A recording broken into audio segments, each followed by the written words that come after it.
지금 대통령께서 입장하고 계십니다.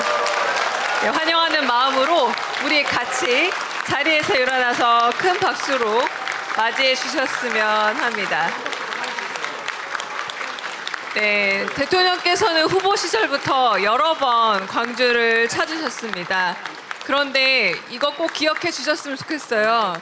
대통령 되시고 나서 첫 번째 먼 원거리 지방 행보로 여기 호남, 소록도 그리고 광주를 택하셨습니다. 네, 저희 이렇게 모여서 우리 얘기를 시작할 텐데요.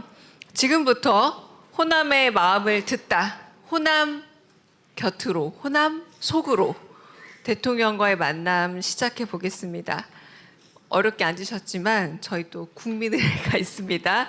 모두 일어나서 먼저 국기를 향해 서 주시기 바랍니다. 국기에 대하여 경례.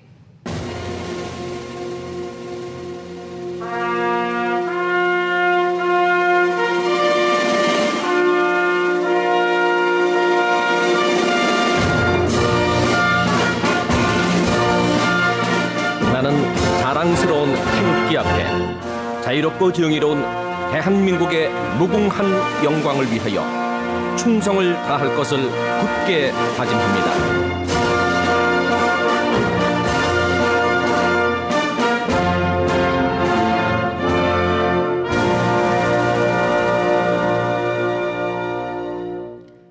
바로 모두 자리에 앉아주시면 됩니다. 네, 오늘 행사는 1부와 2부가 나뉘어서 진행됩니다.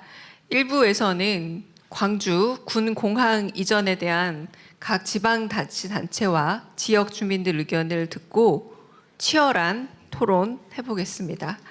이어지는 2부에서는 지역 발전을 위해 정말 필요한 게 뭔지, 행여 불편하신 점은 없는지 지역 주민들의 목소리와 건의사항을 직접 듣고 그리고 함께 해결책도 모색해 보도록 하겠습니다. 오늘 이 자리 한 번으로 모든 문제 해결되진 않겠지만 시작이 반입니다. 첫걸음 떼겠습니다. 서로의 생각에 귀 기울이고 대화와 타협을 통해서 해법 찾는 진짜 정치, 진짜 대한민국 정치의 첫걸음이었으면 좋겠습니다. 그럼 바로 시작하겠습니다. 광주 군공항 이전에 대한 토론을 진행하겠는데요. 그래도 먼저 이재명 대통령의 모두 발언 듣고 시작하는 게 좋겠죠. 먼저 대통령님 모두 발언 듣겠습니다. 네, 여러분 반갑습니다. 이재명입니다.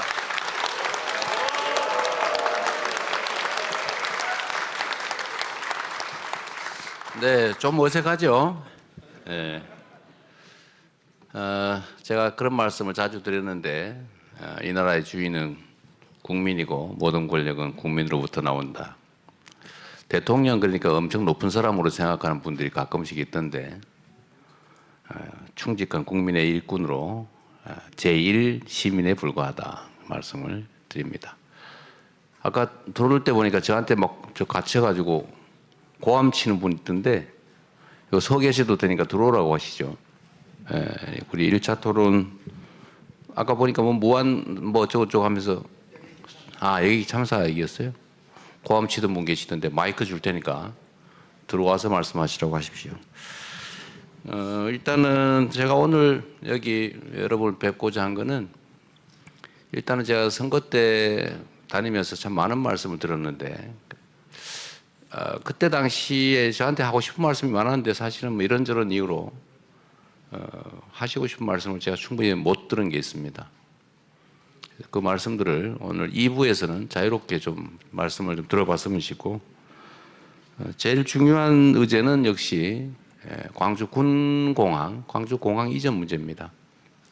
이게 제가 지금 당대표 처음 나올 때부터 수없이 많이 논의되던 건데 진척이 없는 것 같아요. 그런데 제가 각각의 입장을 여기저기 들어본 바에 의하면 서로 적절히 타협하면 지금보다는 훨씬 나은 상태를 모두가 누릴 수 있는데도 어떤 의견의 차이 또는 오해 이런 것 때문에 지금 현재 이 나쁜 상황이 계속되는 것 같습니다. 첫째 의제는 현실적으로 당장 닥친 광주 공항 문제에 대해서 좀 이해 당사자들의 의견을 모든 국민들이 지켜보는 가운데 한번 허심탄회하게 한번 얘기를 해보면 좋겠습니다. 뭐 방법이야 여러 가지가 있을 텐데 오늘 최종 결론이 나지는 않겠지만 그 해결책의 단초를 한번 찾아보면 어떨까 싶은 생각이 첫 번째 의제가 되겠습니다. 이제 두 번째로 제가 이제 한번 듣고 싶은 것은 대한민국 균형 발전에 관한 문제입니다. 지금 수도권에 뭐 온갖 문제들이 논의가 되는데 사실 그걸 자세히 들여다보면 결국 대한민국이 과도하게 수도권에 집중이 되면서 수도권이 미어 터지면서 생기는 문제들이 대부분입니다. 그래서 이거는 지역 균형 발전을 통해서 대한민국의 국토가 좀 효율적으로 사용되면 다 상당 정도가 해결될 수 있는 문제들이어서 어떻게 하면 지역 균형 발전을 이루어낼 수 있을까라는 고민을 한번 그 이해 직접 당사자라고 할 수 있는 여러분 말씀을 듣고 싶습니다. 사실 이제 새 정부가 해야 될 여러 가지 일들 중에 하나가 이제 경제 민생 문제를 일정 부분 해결하는 것인데 그 중에서도 우리가 그 첫 번째 과제로 내세운 게 AI를 비롯한 첨단 기술 산업 분야의 진흥이라고 할 수 있겠습니다. 두 번째가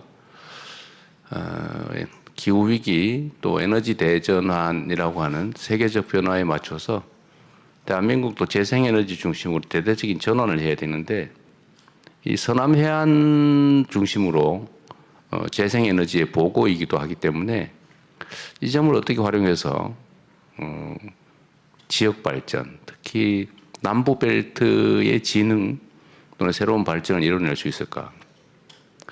그 길을 제대로 찾아내면 수도권 일극 체제, 수도권 집중의 문제도 어느 정도는 좀 완화할 수 있지 않을까 하는 생각이 들었는데 구체적인 방법이 어떤 게 있을까? 이런 얘기도 한번 현지니까 아마 고민을 많이 하셨을 것 같아요. 이제 그런 얘기도 한번 들어보고 싶었고 마지막으로는 이제 여기 제한 없이 제가 최대한 많이 처음에 이렇게 제한을 했더라고요. 이 숫자를.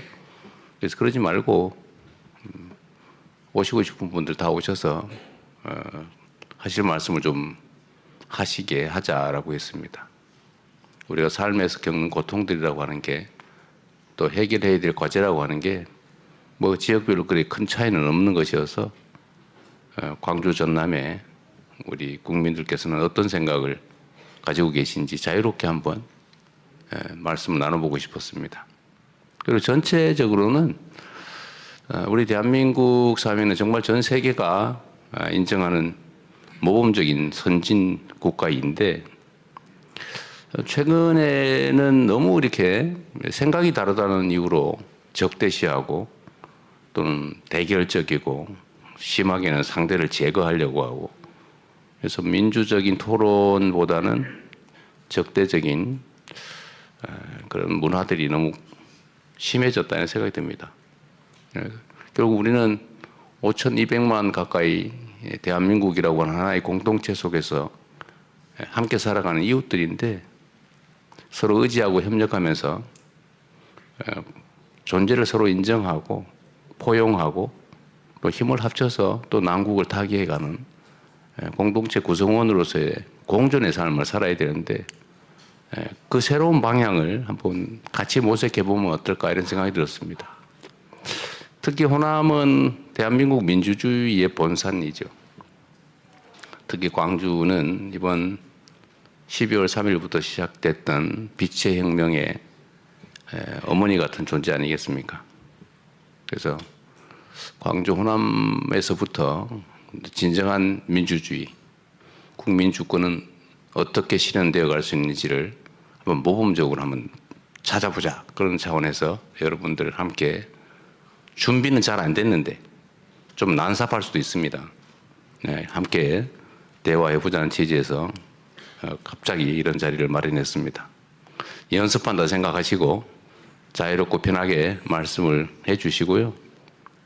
제가 자주 성남시장을 할 때 제가 이런 걸 사실 상당히 많이 해봤는데 중복된 얘기, 극히 사적인 이야기, 감정적인 이야기 이런 것들은 조금 절제하고 모두에 관한 이야기, 중복되지 않은 이야기를 간략하게 짧게 의사표명을 해주시면 모두에게 도움이 되지 않을까. 또 더 많은 사람들이 말씀하실 수 있는 기회를 갖게 되지 않을까 그런 생각이 듭니다. 제가 말을 너무 길게 했군요. 네, 고맙습니다. 반갑습니다.